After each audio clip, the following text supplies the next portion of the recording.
Dunyoda ikki xil mashina bor. Bittasi qimmat mashinalar, ikkinchisi Range Rover Autobiography, haqiqiy Britaniyaning maxluq mashinasi. 2,5 tonnali maxluqning kapotini ostida 4.4 litrli twin turbo motor V8 motor jigar. Endi buni bosib olmasangiz bo'lmaydi-yu. Qarang, aka, bu mashina shunchalik og'ir mashina bo'lsa ham, lekin 4.6 sekundda 100 ga chiqishiga nechi? Range Rover Autobiography P530 L razmerda mashinamiz. Kraskasi top-toza, yili 26, yangi bez probeg. Qaranglar, mana bu ruchkasi nima uchun kerak deb o'ylaysizlar? O'zicha xitoyliklar avtoritet qo'ygan, o'ziga moslab olib, kirib chiqadigan qilib. O'zi kirib chiqishi nimaga kerak akalar? O'zi bu narsa birinchi bo'lib Range Rover Autobiography'da chiqqan.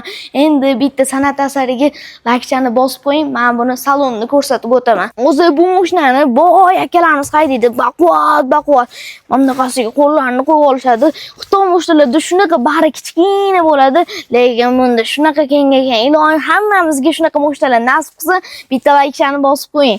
Akalar, suvingiz isib ketmasligi uchun siz uchun xolodilnik ham bemalol ishonavering. Qarang, kattaligini xolodilnikda. Bilaman, boyagi Xitoyni chan degan mashinalardan zerikkansiz. Endi qarang, monitorda o'zi inglizcha yoki ruscha qilish bir palon pul turadi. Qarang, sizga tekini-yu, yengilgina o'zingiz boshqarib, xohlaysiz ruscha qilasiz, xohlaysiz inglizcha qilasiz. Polni panorama tomlari bor, multirullari bor, head-up displaylari bor, lekin mashinamiz 4 tala sidinasi, massajlari bor. Endi akajon, bu mashinani bosib olish kerak. Endi orqa saloniga o'tishimdan oldin obunani bosib qo'ying. Men ketdim orqa saloniga. Zeker 9X da dizayni qayerdan olinganligini bilasizmi? Shu dizayni mana Range Rover Autobiography'dan olingan. Lekin bu mashinani srochliga bosib olsangiz bo'ladi, akajon. Eng zo'rini Zeker 9X deb o'ylardim, lekin buni saloniga o'tirgandan keyin Zeker 9X ni unutib oldim. Endi akajon, mashinamiz saloniga o'tirganingizdan keyin monitori bo'ladi. Mana bu yerdan boshqarib ketsangiz bo'ladi. Monitorda o'zingiz xohlagan narsangizni ko'rib ketsangiz bo'ladi.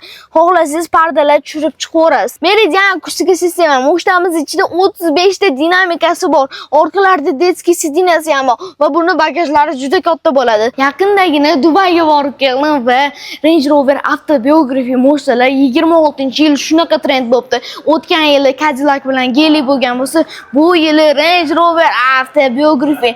Lekin bosib olish kerak, ho'jaki. Egalar bilan gaplashib, srochniga 265 ming dollarga bosib olsangiz bo'ladi. Narxi o'shim shikilab narxda bosib olish kerak.